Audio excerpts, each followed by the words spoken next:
my friends say I'm a fool to be spending time with you.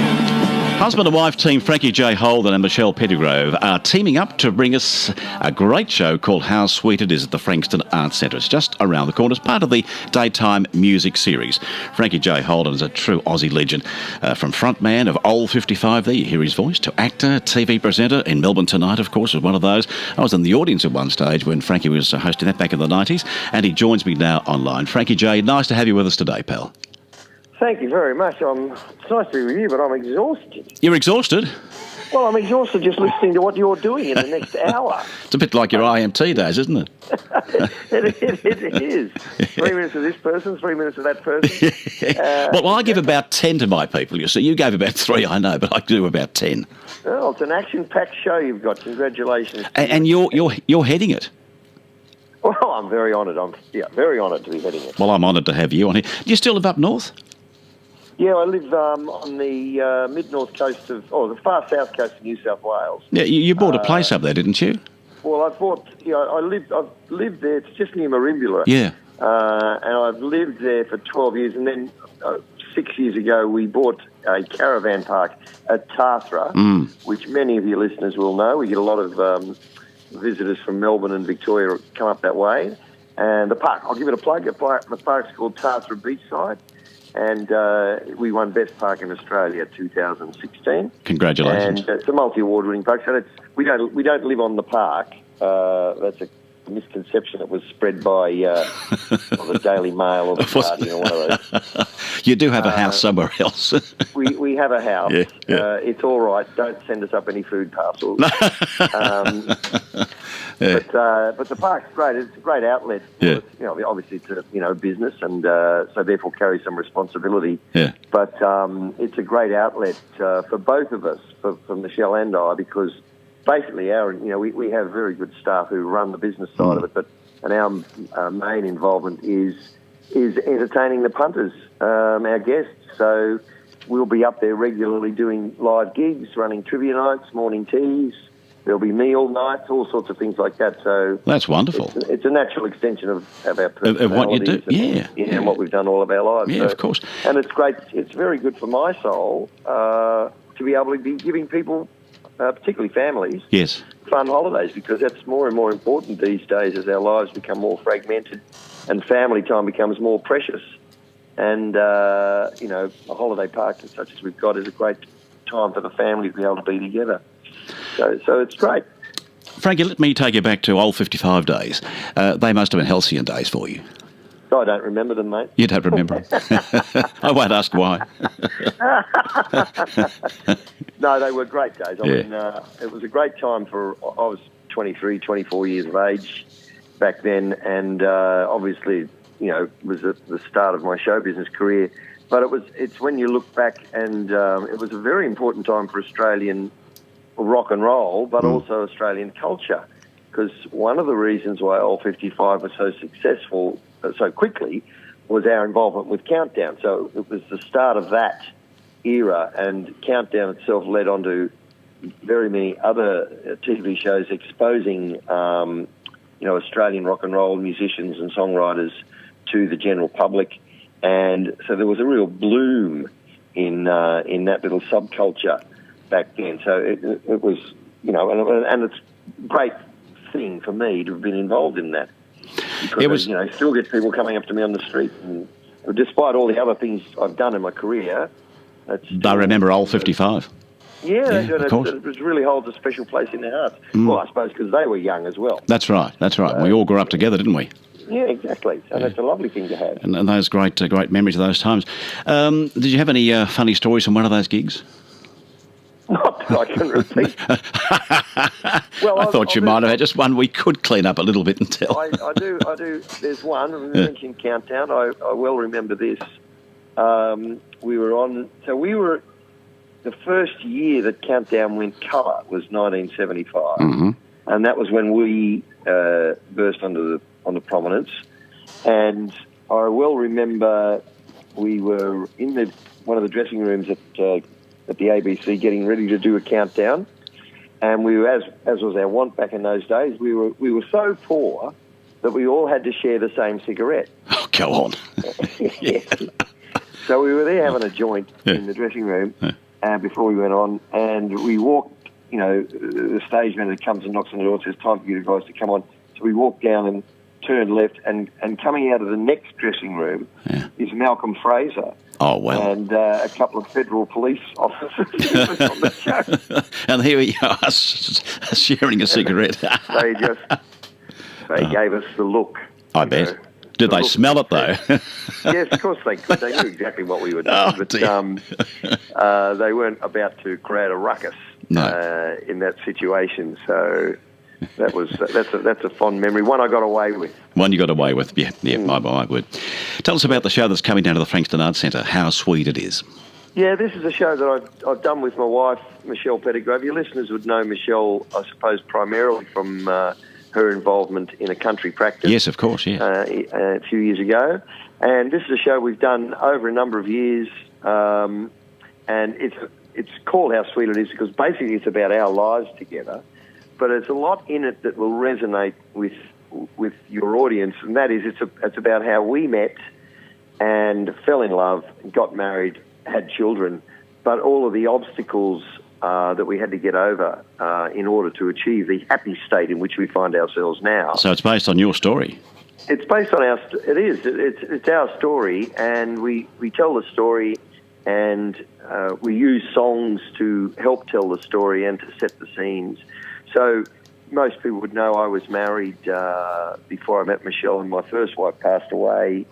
She had cancer and left me with 3 little girls. Mm-hmm. And then I met Michelle. She was living in Sydney and she's 14 years younger than me. So she had to, while we're obviously attracted to one another, there was all of these obstacles to get over, and then we had our own. You got one, haven't you, between you? Yeah, we've got one between us who's now 15, and anyone who's got a 15-year-old daughter will be aware that there are issues. It's a challenge, isn't it, at 15 years of age? Yeah, so there's lots of things in the show for the audience to relate to. I do a couple of old 55 songs because I set the scene for people who aren't aware of where I come from. But Frankie, you'd sing the old 55 song, wouldn't you, on the prowl that I played at the intro here, because that's what you were doing with trying to find Michelle, wasn't it? You're on the prowl? No? Well, actually, you know what? I wasn't at that time. You weren't? No, I was getting over the grief of losing my first wife. Of course, that time. Now, and I'd met Michelle. I had met Michelle years ago on a country practice when I went on there and I did a month sort of in a guest role. But you played a copper, didn't you, in that? No. I played Judith McGrath's love interest. Okay. I was a shearer, champion. No, not a shearer, champion axeman. A wood chopper. Right. And I'll tell you who my son was. The son was Simon Baker Denny, who's gone on to great fame in The Mentalist. Yes, Simon Baker. Program. Yeah, he played my son. Anyway, that's by the by. So we'd met, but we just met and worked together. And then years later, we met at the Crown Casino of all places, and we were both working there and doing shows. And so I wasn't looking, but. It just all happened for you. It all happened, as these things sometimes do. And I was smart enough to recognise, what a great opportunity was popped up in front of me. So I acted on it, and here we are. Well, we've been married. We were married in 1999, so it's coming up to 20 years, isn't it? My word. That's all gone very, very quickly. That becomes longevity. It's when you've got a 15-year-old, yes. Yeah, and there's a lot of laughs in there. There's a lot of audience involvement. And as people would expect in the show, and it is definitely a show. It's not just a collection of songs. There's a narrative that goes through it, and the narrative happens to be true. But because if you tried to make it up, people wouldn't believe you. That's right.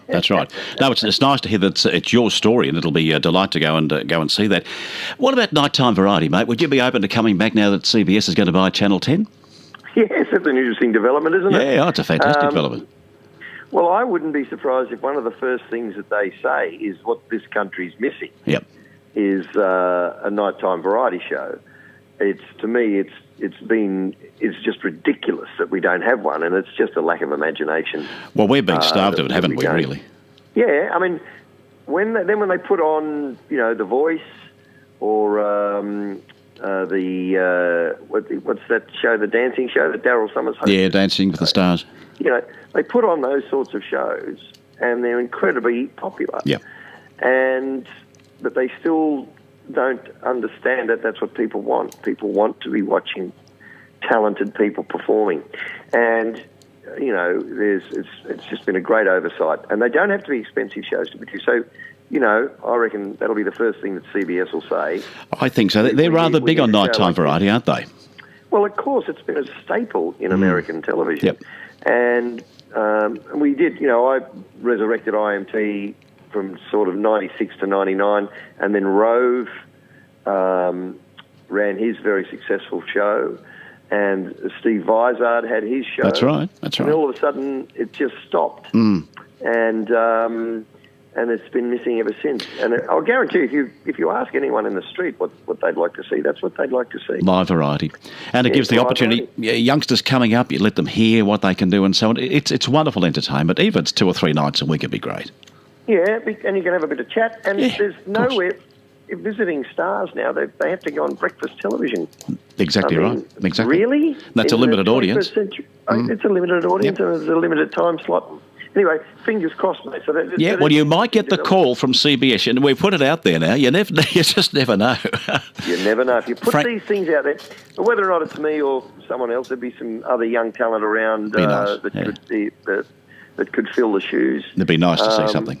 Yeah, and I could take on Bert's role, the second banana. You could do that. And spin the wheel. Well, I could even come on with you. I do the second banana, you can do the serious stuff, and I'll be the clown. Okay. Yeah. That's done. We'll tell them we come as a package. Yeah, as a package. I don't want much, no. I'd negotiate. Yeah, well, you wouldn't be getting much. No, I wouldn't be getting much from CBS. Frankie, if I gave you 3 wishes, what would they be for?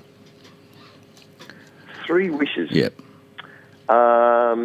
Okay, I would like something to happen that sorts out our federal government and our federal parliament so that we can get something done. I don't mind what it is we get done, as long as we get something done. I'd like to still be doing what I'm doing in another 20 years. Uh-huh. And I'll be nearly 85 by then, so that's a tall one. Yes. And I'd also like, on Father's Day, which is coming up on Sunday, I'd finally like to do whatever it is I want to do. Wow. And not what the women in my family think I should be doing. So what do you want to do for Father's Day then? Well, I don't know. I might maybe play golf, or maybe go to the football, or maybe do nothing. Do nothing. But do you ever get breakfast in bed? Yes, I do. I do get the breakfast in bed on the Father's Day, and I like that. Okay. But I'm sure I'm speaking on behalf of many fathers. When Father's Day generally is a day where you don't get to do what you want to do because they've got a plan. The women normally tell you what they're going to do. Yeah. Frankie, it's been a delight to talk to you, mate. You're coming down to Frankston down here at the centre Friday the 16th at 10:30, and again at 1:30, I think it is, in the afternoon on that Friday the 16th at the Frankston. Is it the 15th or the 16th? It's Friday the 15th or 16th? I think it's the 15th. 15th? Okay, I've written it down wrong. Okay, 15th. Friday 15th. I think so. Anyway, right. Yeah, and it's a great venue, and I'm bringing a couple of great musos with me. So good on you, pal. It's a song full of laughs and full of great songs. It sounds really good to me. We'll see you on the day. Thank you very much. Take care, mate. Frankie J. Holden.